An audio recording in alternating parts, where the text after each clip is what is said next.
भोपाल के श्यामला हिल्स स्थित राज्य संग्रहालय में हुई 15 करोड़ के आभूषणों की चोरी के मामले में गिरफ्तार आरोपी लगातार पुलिस को गुमराह कर रहा है। मामले की जांच के लिए बनाई गई स्पेशल टास्क फोर्स भोपाल से बिहार तक उसका नेटवर्क खंगाल रही है। पुलिस का अनुमान है कि आरोपी किसी ऐसे गिरोह से जुड़ा हो सकता है जो देश की अमूल्य धरोहर को खरीद फरोख्त में लिप्त है। इस वारदात के बाद भोपाल पुलिस शहर के तीनों संग्रहालयों का सिक्योरिटी ऑडिट भी कराएगी। क्या चोरी कर रहा था, क्या कुछ बरामदगी हुई है, क्या कुछ पता रखी? कल दिनांक 3 सितंबर की बात है, दोपहर की बात है। सूचना प्राप्त हुई कि जो राज्य संग्रहालय है हमारे जनजाति संग्रहालय के बाजू में, उसमें सूचना प्राप्त हुई कि चोरी की घटना हुई है। वहाँ से इन्फॉर्मेशन मिली, तो इन्फॉर्मेशन चूंकि मेरे पास आई थी तो मैं तुरंत ही यहाँ से थाने से अपने जो भी उपस्थित बल था उसको ले करके और राज्य संग्रहालय पहुँचा और मैंने तुरंत अपने वरिष्ठ अधिकारियों को इसकी जानकारी दी और इसके बाद वहाँ उनके जो अधिकारी पहुँचे, जो स्टाफ था, उनको लेकर के उसका सर्चिंग करी और देखा कि कितने उसमें द्वार हैं, कितने गेट हैं, कहाँ से एंट्रेंस है, कहाँ से बाहर जाने की वो है। तो उन्होंने बताया कि जो बाहर के गेट हैं वो तो जनजाति संग्रहालय का और इसका अलग अलग है, परंतु लोग आते बाहर से एक ही साथ हैं।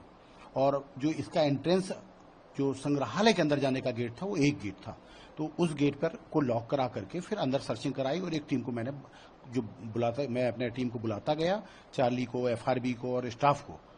क्योंकि बड़ी घटना थी। ज्ञात हुआ जब वहां पहुंचा तो उन्होंने बताया कि करोड़ों की चोरी है, तो उसकी गंभीरता को लेते हुए तुरंत जितना मैक्सिमम स्टाफ हो सकता था, जितनी सूचना हो सकती वो दे करके और उसकी सर्चिंग चालू कराई। और जब सर्चिंग करी और जाकर के देखा जहां से चोरी की घटना घटित हुई थी, तो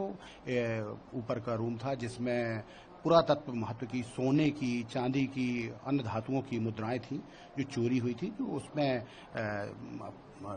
रखी हुई थी, अंदर जारों के अंदर, ग्लास के अंदर रखी हुई थी और उनको निकाल के तोड़ करके कांच को, ग्लास को निकाला गया था। इसके बाद जब सर्चिंग करी तो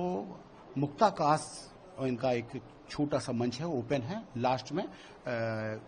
मतलब म्यूजियम के अपन कहेंगे दक्षिणी भाग में,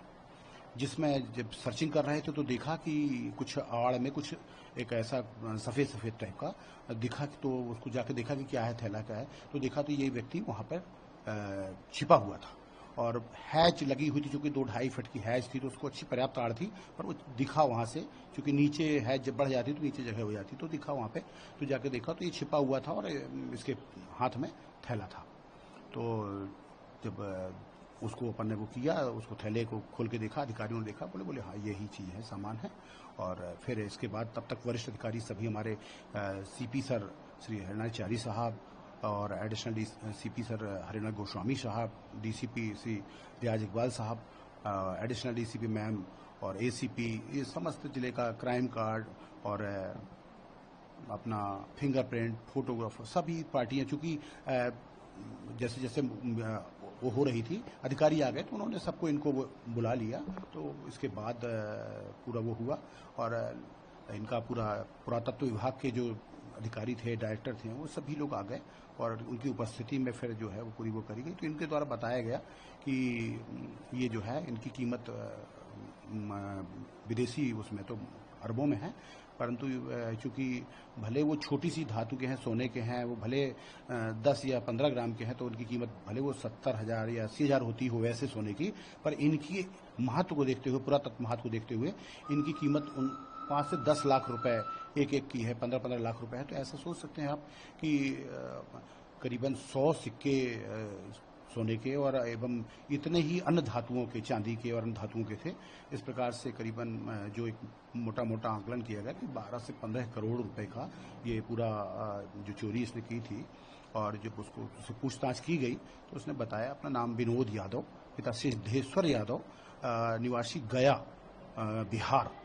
के उनका रहने वाला बताया। जिससे पूछताछ की गई, कैसे तुम्हारा यहाँ आना हुआ, सब चीज़, तो उससे ज्ञात हुआ कि ये रविवार के दिन, चूंकि रविवार को म्यूजियम में ओपन था, तो ये म्यूजियम में प्रवेश किया था दोपहर बाद और दोपहर बाद इसने प्रवेश किया और सोमवार को शायद संभवतः इसको जानकारी नहीं थी कि सोमवार को क्लोज होता और इसने रात्रि में घटना को अंजाम दिया। और ये जब प्रवेश किया तो अब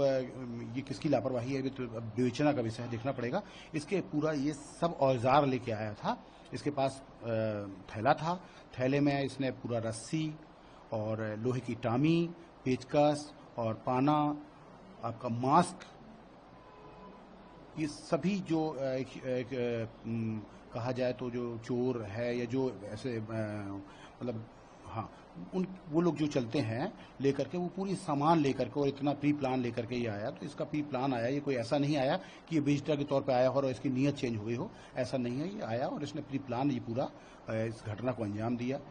और इस पे अभी पूरी टीम गठित की गई है और इससे जो पूरी जब्ती हुई है पूरा उन्होंने उसकी वो कर ली, पहचान करी। उनकी निशानदेही पे ही जो पुरातत्व के अधिकारी और उनके कर्मचारी थे जो उसकी केयर टेकर हैं, तो उन्होंने बताया कि चूंकि जब ये मंडे को क्लोज था और जब ट्यूसडे को खुला तो उस टाइम पे क्या होता है कि इनका एक सिस्टम है कि सारे लोग जो उनकी देखरेख करते हैं, जो वहाँ उपस्थित होते हैं, उन सबकी उपस्थिति में प्रत्येक लॉक खुलते हैं क्योंकि सील किए जाते हैं। और जब वो प्रक्रिया चल रही थी उनको खोल करके देखा गया, तो जब वो उस पे पहुंचे तो वो वहाँ के गेट के ताले टूटे हुए थे और जो कि बहुत ही मतलब जिस प्रकार से स्ट्रांग होना चाहिए वो तो नहीं था, देखने से ऐसा महसूस हो रहा और वो टूटा हुआ था। तो फिर इन्होंने तुरंत जो है अपने वरिष्ठ अधिकारियों को सूचना दी और हमको दी सूचना, तो तत्काल जो है फिर वहाँ जाकर के जीरो पे ही सारी कायमी और हमने मौके पर ही कार्रवाई करी पूरी। सर किसी के द्वारा क्या जो संग्रहालय है उसके म्यूजियम है उसके कोई अधिकारी की भी संलिप्तता तो नहीं थी, क्योंकि इस तरीके की वारदात में उसे कैसे पता चला, उससे कहाँ से पता चला, कहाँ से एंटर होना है, किस तरीके से वो वारदात को अंजाम दे सकता है? हाँ, ये आपकी बात, इस पे भी विवेचना में इस चीज़ को भी वो किया गया है और एसआईटी चूंकि गठित है आगे के बिंदुओं पे कर रही है, वो जांच कर रही है। परंतु अभी तक की जांच में ये आया है कि इसका जो कहना है कि ये पूर्व में 4 से 6 महीने पूर्व किसी के साथ यहाँ घूमने आया था और इसने जब देखा वहाँ की सिक्योरिटी व्यवस्था देखी, सब चीज़ देखी, तो इसके मन में ये चीज़ आई कि इसमें ये वारदात को अंजाम दिया जा सकता है और उसको लेकर के ये फिर प्लान बना करके ही आया था। सर जिस तरह की घटना भी है कि वो पूरा सामान लेके आया, रात में रुका, इसी तरीके से पिक्चरों में भी हमने देखा, एक धूम पिक्चर है उसमें भी इसी तरीके, क्या ये किसी पिक्चर से ही मोटिवेट हुआ है? बिल्कुल, इसको कह सकते हैं कि कहीं ना कहीं इसने ये सब चीज़ घटना को अंजाम देने में ये सारी चीज़ें उसने प्लान करी और देखा, उसके बाद ही ये मोटिवेशन के कारण ही इसने ऐसी घटना को अंजाम दिया है। फिल्म को देख कर ही इस तरीके? बिल्कुल बिल्कुल बिल्कुल। ब्यूरो रिपोर्ट टीम, द सारा टाइम्स न्यूज़।